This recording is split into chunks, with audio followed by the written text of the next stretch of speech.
자, 이것이 SQL 서버다. 3장의 수업을 진행하겠습니다. 자, 이번 3장은 어찌 보면 이번 책 전체에서 가장 중요한 장일 수도 있습니다. 자, 여러분이 SQL 서버를 처음으로 공부한다는 전제하에 이 3장을 공부하고 나시면 내가 SQL 서버를 운영할 수 있겠네 이런 자신감이 생기실 거예요. 그래서 이 3장의 의미는요.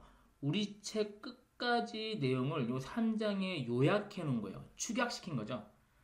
그러면 이 3장만 쭉 훑어보면은 사실은 우리 책 전체를 다 쭉 훑어본 거랑 비슷합니다. 물론 세부적인 내용들은 여기 나올 수가 없죠. 분량이 있으니까. 그렇지만 전반적으로 한번 쭉 리뷰를 하는 효과는 가지니까 이 3장을 이러면 공부하고 나면은 자신감도 생기고 내가 SQL 서버를 직접 운영이 가능하겠구나 이런 생각이 드시면 됩니다. 자, 그래서 특히 3장은 실습을 위주로 같이 진행할 테니까요. SQL 서버를 처음 운영한다면, 처음 사용해 본다면, 요 3장을 같이 저랑 실습을 통해서 같이 잘 진행해 보는 걸로 하죠. 교재는 69페이지부터 같이 한번 살펴보겠습니다. 자, SQL 서버 2016 전체 운영 실습입니다.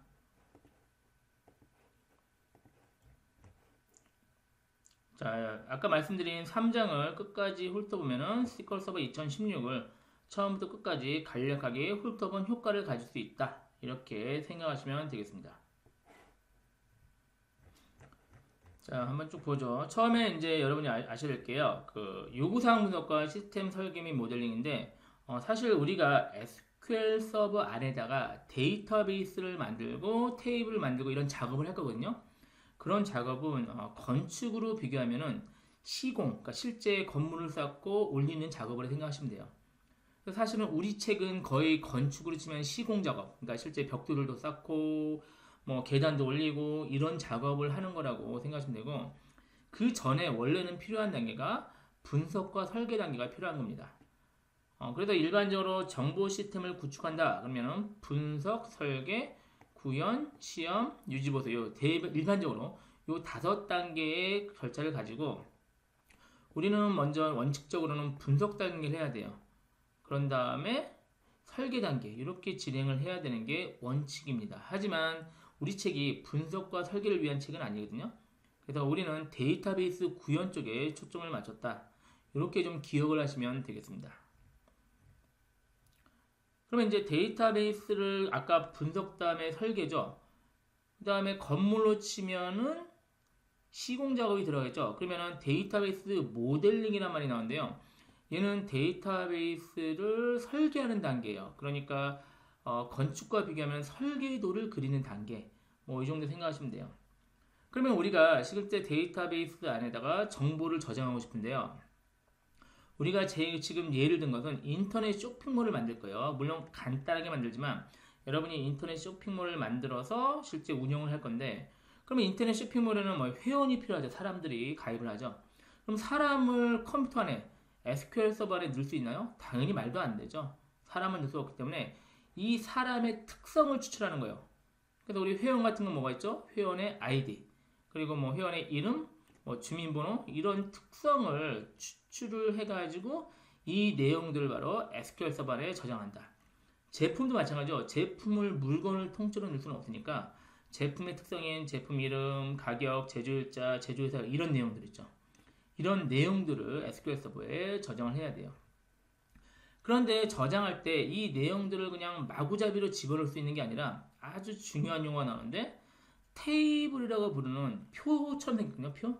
테이블 형식에 맞춰서 집어넣게 됩니다. 그래서 제가 지금 말씀드린 이 간단한 정보가 바로 이제 요 그림이에요. 그래서 요 그림이 아주 중요한 그림이에요. 그래서 요 그림을 잘 이해하시면은 우리 3장에 일단은 절반을 먹고 들어가는 거예요. 그래서 요 그림에 나온 이 용어와 이 그림의 구조를 잘 기억해 볼게요. 자, 다시 DBMS 안에는 데이터를 저장하고 싶어요. 그럼 데이터란 무엇이냐면은 요 한 개 한 개 이런 게 데이터예요. 여기 상길이, 그리고 주소 뭐 인천 남구 주안동, 컴퓨터 이런 한 개 한 개를 데이터라고 생각하시면 됩니다. 그러면 이 데이터를 저장하는 곳이 바로 이 데이터베이스예요. 이 통모양으로 생겼죠, 점선 여기. 그래서 데이터베이스는 그림을 그릴 때 꼭 원통 모양, 이렇게 무엇인가를 담을 수 있는 통 모양으로 표현을 합니다. 다시 돌아와서 이 데이터베이스 안에는 뭘 담아요? 데이터를 담을 거예요. 이런 하나하나 단편적인 정보를 담고 싶은데 문제가 여기다 막 마구잡이로 넣으면요. 나중에 데이터를 추출을 못해요. 추출할 때 너무 복잡해요. 비유하자면요. 여러분 서랍 정리할 때요. 서랍에 내가 필요한 걸 차곡차곡 둬야지 거기다가 마구잡이로 집어넣으면은 나중에 집어넣었다 하더라도 뺄 때가 문제가 되죠. 그렇듯이 데이터베이스 안에 데이터를 저장해야 되는데 이 데이터들을 마구잡이로 저장할 수 없으니까 여기 나오는 이 테이블이라는 표 구조 있죠. 이 표 구조로 데이터를 집어넣게 되는 것입니다. 그래서 데이터베이스 안에는 필요한 게 이 테이블이에요. 됐죠? 테이블은 2차원 구조를 가져요. 행과 열로서 만들어주는데 테이블의 행은 가로고 열은 세로입니다. 자, 제가 지금 회원 테이블을 만들 거예요. 회원을 가입시킬 회원 테이블을. 근데 이제 테이블을 어렵게 생각하지 마시고요. 여러분 혹시 그 아래 한글 써보셨죠? 아래 한글에 내가 친구 정보를 만약에 저장하고 싶어요. 그럼 친구 이름 쭉 한 줄 쓰고 뭐 주소 쭉 한 줄 쓰지 않죠? 표 그리기라는 기능을 통해서 이렇게 예쁘게 만들걸요? 막 이렇게. 그래서 친구의 아이디, 뭐 아이디 아니더라도 친구의 이름, 친구 주소, 친구의 생일 이런 식으로 표를 먼저 예쁘게 만든 다음에 친구의 데이터를 입력하겠죠? 그거랑 같은 개념이에요. 데이터를 회원에 대한 데이터를 넣기 위해서 먼저 테이블을 구조를 만들어야 돼요. 테이블 구조는 테이블은 열로 이루어졌어요. 자, 이 열은 아이디 열, 회원 이름 열, 주소 열 이렇게 아직 데이터는 안 넣었어요. 빈 표만 만든 거죠. 비어있는 테이블, 회원 테이블 만들고 자, 역시 비어있는 제품 테이블, 제품 이름, 가격, 제조일자, 제조회사, 판매수량 이 헤더 제목만 만들고 밑에는 내용은 비워놨겠죠. 비어있는 테이블을 먼저 2개 만듭니다. 이 테이블의 특징을 잘 아셔야 돼요. 이 테이블의 특징은 테이블은 행과 열로 이루어지는데 자, 이 열은 무슨 열이에요? 아이디 열. 이 열은 회원 이름 열. 이 열은 주소 열. 각각의 열에는 열 이름이 있습니다. 이거 중요한 얘기입니다. 자, 세로는 열이죠. 열이 있는데 이 회원 테이블은 열이 몇 개 있어요? 3개네요. 아이디 열, 회원 이름 열, 주소 열. 각각 열은 이건 아이디 열, 회원 이름 열, 주소 열. 열에는 이름이 있습니다. 기억하시고요. 그러고 나서 이 열에다가 데이터를 집어넣는데 자, 여러분이 이게 친구군 회원이군요. 회원을 넣을 때요. 이게 아이디만 쭉 넣고 회원 이름 쭉 넣고 이렇게 안 넣겠죠. 회원 한 명이 가로 하나죠. 그리고 아이디가 당이고 이름이 당탕이고 주소가 경기도 부천. 요 한 개 행이 바로 한 건의 데이터예요. 그러니까 이 회원 테이블에는 회원이 몇 명이에요? 1명, 2명, 3명, 4명은 즉 행이 4개다. 같은 말이 데이터가 4건이다. 이렇게 기억을 하시면 되겠어요. 이해되셨나요? 그래서 테이블은 행과 열로 그러니까 행과 열로 이루어지는데 이 행의 개수는 바로 데이터의 개수다. 이렇게 기억하시면 되겠습니다. 그리고 기본키라는 용어가 나오는데요. 기본키는 프라이머리 키, 줄여서 PK라고 씁니다. 자, 기본키의 전제 조건 먼저 말씀드리면요. 중복이 안 되고 비어있지도 않아야 돼요. 그래서 중복이 안 되는 건 여러분 이제 아이디가 나오는데요. 여러분 이제 그 쇼핑몰이나 뭐 포털 사이트에 회원 가입할 때 아이디를 만드시죠. 그러면서 무슨 버튼이 있어요? 중복 확인 버튼이 있죠. 아이디는 중복이 안 돼요. 그래서 여러분이 네이버든 다음이든 여러분 아이디는 절대 중복이 안 돼요. 왜요? 그죠? 하나만 있으니까 중복이 안 되게. 그게 기본키예요. 기본키는 중복이 안 되고 또 하나 비어있지 않다는 것도 기억하세요. 여러분 네이버나 다음 또는 일반적인 쇼핑몰에 가입할 때 아이디 안 만들고 가입할 수 있나요? 안 되죠. 아이디를 만들어야 되죠. 그리고 아이디를 만들 때 중복은 안 돼야 되고 그래서 아이디를 기본키로 설정했다. 이렇게 기억하시면 되겠습니다. 자, 요 내용을, 요 그림을 쭉 설명을 했는데요. 지금 제가 쇼핑몰 데이터베이스 안에서 얘기를 했죠. 그런데 이 데이터베이스는 하나만 있는 게 아니라요. 다른 데이터베이스, 또 다른 데이터베이스를 만들 수도 있어요. 여러 개를 만들고 여러 개 사용할 수도 있다는 얘기입니다. 근데 얘는 쇼핑몰이지만 얘는 무슨 회계정보 데이터베이스, 얘는 인사정보 데이터베이스 이렇게 여러 가지로 나눠서 사용할 수도 있고요. 바로 지금 그럼 제가 데이터베이스 몇 개 얘기했어요? 세 개죠. 쇼핑몰 데이터베이스, 회계정보, 인사정보 이런 데이터베이스를 관리하는 게 이 네모인 DBMS예요. 데이터베이스 매니지먼트 시스템 또는 소프트웨어. 그러니까 데이터베이스를 관리해주는 소프트웨어고 그게 이 네모인 DBMS인데 그 중에서 우리는 마이크로소프트가 만든 SQL 서버라는 제품을 사용해서 이 DB를 구축하는 겁니다. 이해되셨나요? 그래서 이제 절차를 다시 얘기하면요. 차례를 기억하셔야 돼요. 자, 아무것도 없는 상태예요, 여기. 아무것도 없어요. 그러면 순서를 먼저 말씀드릴게요. 아무것도 없으면 맨 처음에 우리가 SQL 서버를 깔아야겠죠? 이 장에서 깔았죠? 그러면 요 네모만 생기는 거예요. 요 네모, 바깥 네모. 이 안에는 아무것도 없어요. 됐죠? 자, DBMS를 깔고 나면 이 안에다가 뭐 할 차례예요? 데이터를 저장하고 싶은데 아무데나 저장하는 게 아니라 이 큰 통이 필요해요. 이 커다란 통이 뭐죠? 바로 데이터베이스예요. 되셨나요? 그러면 두 번째 할 건 뭐예요? DBMS 깐 다음에는 데이터베이스를 생성해야 돼요.